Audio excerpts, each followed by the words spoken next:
Let's talk about Dembele. What's going on there? What, he missed training last Thursday? He said he forgot to ring and tell them he was ill. Yeah, he missed training and he was an hour and a half late. This club said that they couldn't get hold of him. I think one of the significant things in this whole event, if you like, is the fact that this information came from the club. The club were prepared to share this. They were prepared to say so. And that tells you that they've reached a point where basically they're tired of it, and that they want to say this and they don't want to protect him.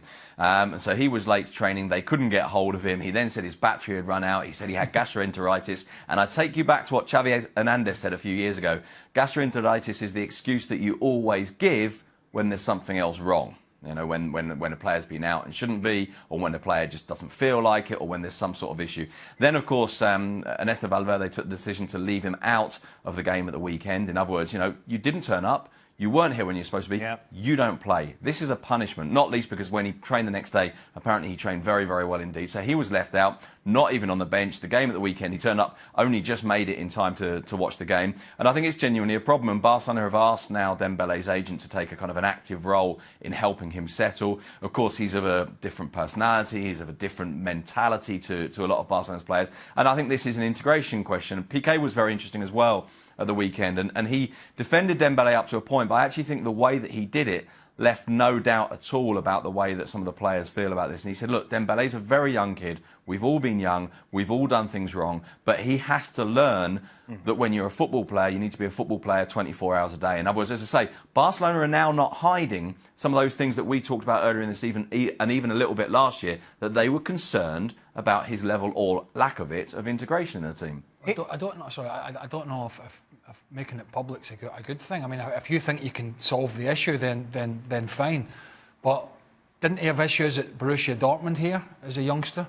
I think, if memory serves me right, he's clearly having his issues at Bernabeu with the attitude and other stuff. Didier Deschamps has touched on it when he's been with the French squad. So it's nothing to do with a manager disrespect to one guy. It's travelling with him wherever he goes. Now, if you're making this public all the time and you're continually putting it out there to try and, you know, embarrass the lad or change his attitude, you've got a price tag that you've got to try and drive up anyway. Remember, a massive price tag. A massive price tag. Now, it's already been touted around because of his attitude. Well, maybe Barca will try and get rid of him. Yeah. But the more the attitude stinks and the more it goes public, the more the price tag comes down. So it's a problem for everybody. Craig mentioned it's been linked to Liverpool, the latest one. It's kind of inevitable, and it said there's not much in it, I imagine. No, I mean, look, the situation from Barcelona's point of view is, as Craig says, is a very delicate one. It's quite difficult to know how to manage this, because I think right now, if they were suddenly confronted by a club that would pay the kind of money that allows them to recuperate almost everything they spent on him, I think they would take it. But they're also aware that this is an incredibly talented player, a player who's actually bailed them out of trouble on a number of occasions this year, scored, I think it's 5 goals and really important ones as well. And so I think there is a desire to turn this around. There's a desire to manage him through it. But there is also, I think, a fatigue now that sort of says, well, we've kind of had enough of this. But you're right, how do you manage this when knowing when you've got a person? Fundamentally, you've got a person, but you've also got a player and you've also got an asset. And those are 3 things you have to protect in slightly different ways. Go on, Stevie. No, just, you know, to bring it out in public is, for a club, is the last straw. Right. You have to go down every other path, and then it comes a time when that's the only one left. And I understand that it does have a price tag, and it seems for them to come out in public is going to hurt that. But you know what? There's not a lot hidden in football anymore. You can't hide these sorts of things. And the fact that he did the same when he was at Dortmund, and players talk, coaches talk, so everybody would kind of know. So I would suggest that this is the last straw for him, because as a club, it's the last thing you would do to try and teach somebody a lesson. Why would you potentially throw away, as Sid said, for one so talented and so young, with a decade plus in front of him, to be at Barcelona? Yeah. Players would work their backside off for 10 years and to get in the prime of their career to try and get a sniff of a move to a club like that. And here he is as a youngster with a huge price tag because of his talent and what he's shown. And he's in there, and for whatever reason, he's like, you know, throwing the old towel in when he fancies it. It's absolutely crackers. Hello and welcome to Extra Time. Shaka, you've been away for a while. I've been wanting to ask you this for a bit. How do you think Harry is going to get on in the jungle? What? Harry Redknapp is in I'm a Celebrity, Get Me Out of Here, which kicks off this weekend, I believe, in England. No. No. Harry's not a jungle dude. He is now. He is now. No, He's not for long. He's going to have to eat all sorts Yeah, do you know the premise of the show? I know the premise of the show. So all the celebrities get dropped into the jungle. And you have to just kind of survive and they can be, I remember the show. You've got to eat. Nah, Harry can't, no. I'll be home soon. First out? Hold on, how do you know Harry can't eat these things? Has there been a training session you had years ago? Harry just had a... Is he a shepherd's pie, mince and potatoes? Yeah, well, he had a taste for, you know, high-level stuff. It wasn't... Really? Well, that's just high-level stuff, okay. It never impressed me. Would you ever do it? How much would they have to pay you? I wouldn't do it. Oh, come on, there's got to be a price. All you got to do is go for a day and then say, get me out of here. No, but there'll be something in your contract. You know what he'd do? He'd take his own in. Yes, Tupperware. Get me some snacks. So what have you got there, Steve? I've got some stuff to keep me warm. It's a shepherd's pie and some chips, some crisps. Don't tell him, keep it yourself. Just Eleanor would be there. leek and potato soup, obviously. Would you do it, Stevie? No chance. How much money are we talking about here? How much money are we talking Let's about? say 300 grand. Yeah, I'll do it. Yeah? No, but as you said, there's no way there's not clauses in there that can just you've got to come stay, round you've after got to 10 minutes and go. 300 grand. He's a dog. 300 grand doing I that. couldn't eat that stuff. Plus you're sleeping in the jungle. Not a chance. With no, there's no tents or anything. No. You're just sleeping with all the little beasties. Don't like beasties. Don't like the dark. 300 grand? Can't have a beer. No, can't have a beer. Well, that's the most important. Can't have a beer. Honestly, hate camping. Can't play golf. What do you think is worse, going to the jungle or sitting through Sid's lecture on the Civil War and how it affected... I could sit through that. Sid, is that what you were doing in London yesterday? I could do that. Today? That sounds very interesting. Yeah, sort of. Yeah, more or less. Yeah. On the political ramifications of Barcelona in this whole Catalan process. Very exciting. Wow. I was thinking about this with Harry Redknapp. You know, if Harry Redknapp really does go to the jungle and really does finally spend months and months. My earpiece is falling out. Spend months and months, not eating anything. He might finally be able to use one of his favourite phrases and actually mean it. Because he might genuinely be down to the bare bones by the end of it, which I'm looking forward to. So he's done that. Also, how is Harry going to survive without having a car window to lean out of? That could be his luxury item, a car door. He's actually taking Sky Sports News in with him. Just Jim White. Jim White wearing a yellow tie to go, Harry, anything happening there? I said, I think you've gone a bit far there. I mean, I think it's edited. I don't think they're actually in there for months and months. Okay, all right. I don't know it just how long feels like it for them, right? Yeah, I know. Okay, Yeah. You've discussed this before, actually, first week. What really happens in the locker room during half-time? I remember I was talking about this before when you you were shocked that everyone was having cups of tea. Yeah. Yeah. Cup of tea. Well, because nobody drinks tea like the English, quite clearly. Yeah. And coming from Trinidad, the last thing we and the Scots, excuse me. But coming from Trinidad, the last thing we're drinking is a hot drink. Nobody's drinking that. So I go to England, everybody's having tea. It's weird, and there's no other option. Like if you wanted water, you had to go to the bathroom and open the tap. Every team had the biggest kettle. Right. Big, It's huge a tea, thing. the kettle It was boils two hands. water. You had two hands to actually pour it. And That's how big it was. One of the apprentices, that was his job. Right. To make sure the tea was ready right in half-time, so you get a fresh pot. Don't want to be Andy, but it was a TM. All right. Kettle My boils the name's water. Stephen, by the way, not him. Yeah, mate. What was you hoping to drink? Whiskey? Water! Oh, my backside. What were you like at half-time? When you were coaching? Tired. Cup of tea. But were you shouting? Oh, depends. Depending on how things were going. Hey, if you're 2-0 up and everybody's playing well, it's like great fun. Everybody's happy, everybody's smiling. What if you're getting battered 3-0? Yeah. Well, actually, if you're getting battered, you actually pull off a little bit. If you're getting if you're getting battered but it's only 1-0, right, then you can lay into some people because you're still in the game and you're, you know, at 3 and 4-0, it's a damage limitation. You don't want it to mess you up for the rest of the month or the season or whatever. And so it really depends. Why are you leaning down to left? Steve, I'm just thinking. What's the worst thing you've ever said to a player at half time? Like the nastiest thing you've ever said to a player?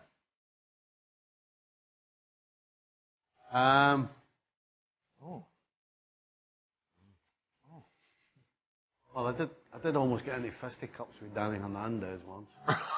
Why? What happened? He ate his shepherd's pie.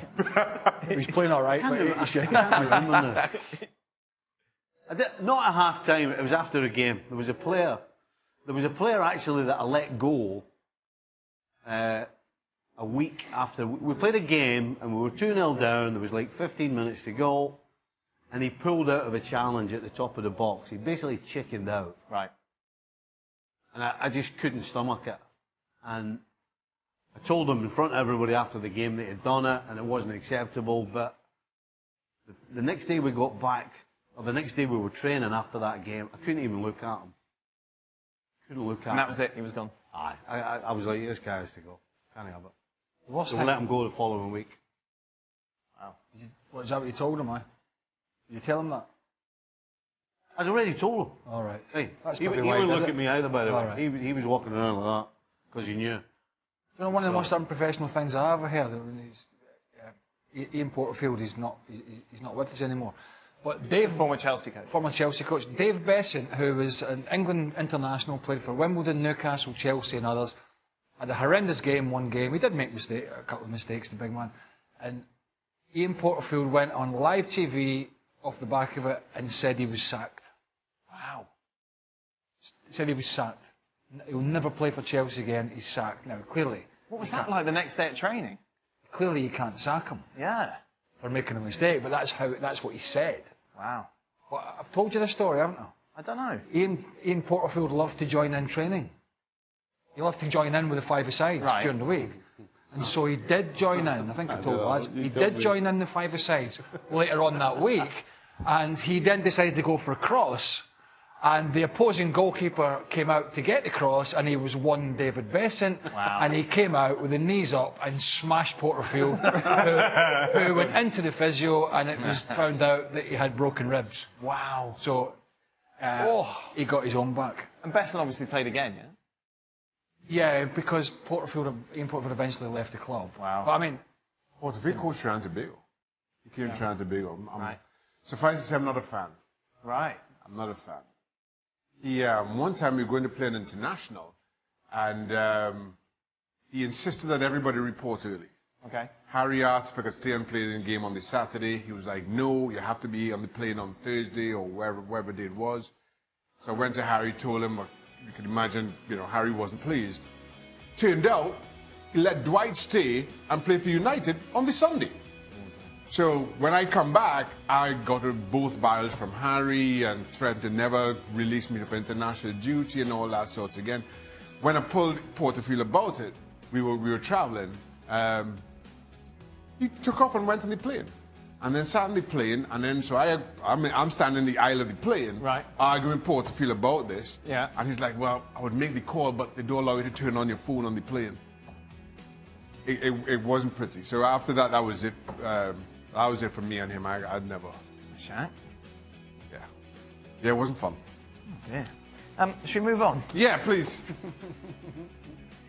Will Sani Solari be rated successful, Sid, if he wins only the Copa del Rey at Madrid? What does he need to win to be tagged successful?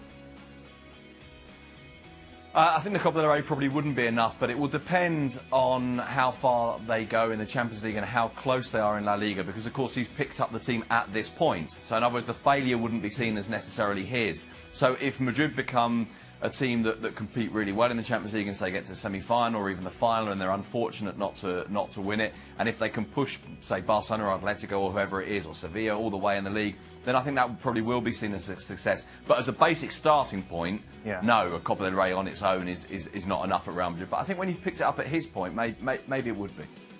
Finally, favourite vacation destinations. Shaka probably has a top 10 list. It's a good one. I like that. Top 10 for That's this year. your fault. Well, it's not my fault. It's your fault for having all these holidays. No, I'm always here. I'm not on holiday. You've made people think that. Where would you go on vacation? Anywhere Eleanor wants to. Really? Wherever she wants to go, that's my favourite. But is there a place that you would like? Are you a beach man? No. Do I look like a beach No, man? you don't. This is where- Ginger hair, Like a pasty beach whale. Scottish person, loves the beach. Don't think so. And he's scared of sharks. You won't go in the sea because I won't go in the sea. I don't like the water. Hate getting all the sand in my beard and everything in my sannies. Yeah. So now that's out. Sardies. Yeah. I think he means sand shoes.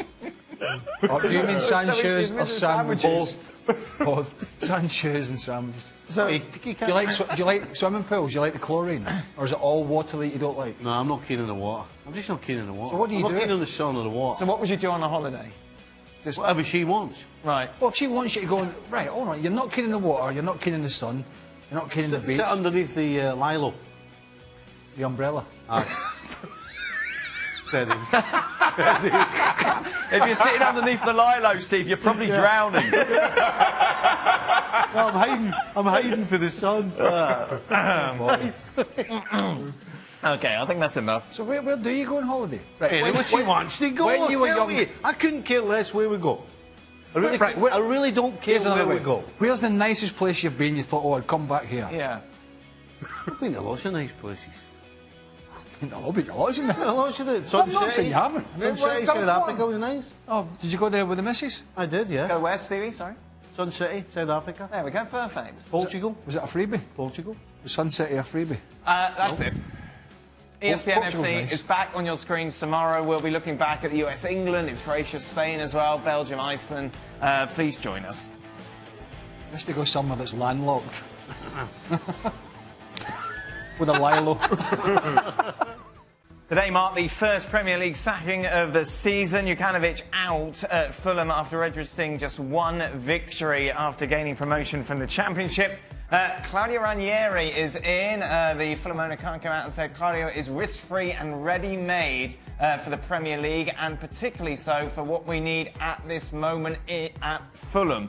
Right decision, you think, Ranieri? I feel a bit sorry for Jukanovic because it's the old dreaded get promotion and then you do such a good job and then you're swimming with the big fish and you try and do the same things with a smaller budget and it doesn't work. He's made a hell of a lot of changes. He's been searching for a formula that hasn't worked. But, you know, I can't say anything about the guy's experience that's come in.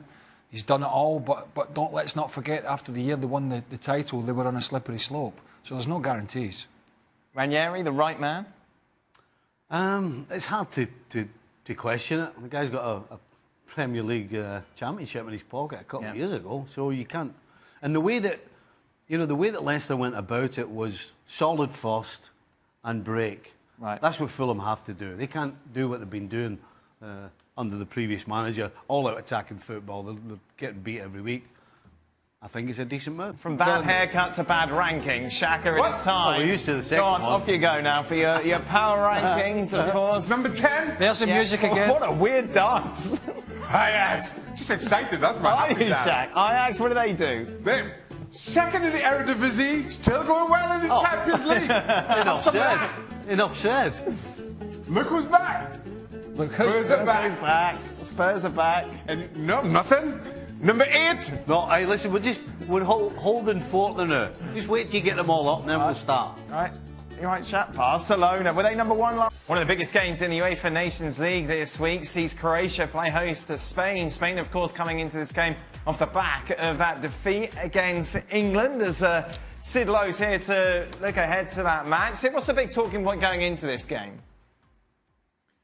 Well, one subject has completely dominated the build-up to this, which, of course, is the return to the Spain squad of Jordi Alba, because of the sense not just that he should have been in it, because he's, you know, by far and away the best left-back they've got, possibly even arguably the best player in La Liga so far this season, and the best of those who's selectable for Spain, but also because of the sense that there was a kind of a falling out with Luis Enrique. That was the real reason that drove this, and that has kind of totally dominated the build-up to this game, to the extent that the game itself hasn't been talked about a huge amount. And obviously Spain are in a position where they do have the advantage going into this last round of games. They are the most likely team to make it into the Final Four, but they're not in a position that they thought they would be in because they played so well in those first 2 games. The one at Wembley and, of course, absolutely hammered Croatia 6-0 down in Elche, but then were beaten by England, and that changed everything. Now, Luis Enrique said, look, we expected this. We didn't expect to just walk into the Final Four. We didn't expect it to be easy, but it did come as quite a shock because I think everybody had got excited by the idea that Spain were back, and then in Seville we all kind of thought, maybe they're not. How's the tournament been received overall in Spain, Sid? I think there's a sense that this is kind of a little bit better than the friendlies. I think there's a confusion still, but then this is probably true everywhere, not just in Spain, as to what exactly has this got to do with qualification for the Euros? Because, of course, the answer is only in a very minor sort of way. In a way, this is kind of the backup rather than the actual qualification path. But I think there's been genuine enjoyment in the games themselves. You know, you're talking about two World Cup semi-finalists who played each other, obviously then Croatia making it to the final. You're talking about England, who are a side that in Spanish terms, at least because of the tradition, the history and so on, are really quite well liked. Croatia have got Luka Modric and Ivan Rakitic, one player from each of the big 2. So I think it's been taken as being really, really enjoyable. I think Luis Enrique actually used the word marvellous or wonderful to describe this tournament. I suppose whether or not they still believe that in a week's time will depend on whether or not they're in the Final Four.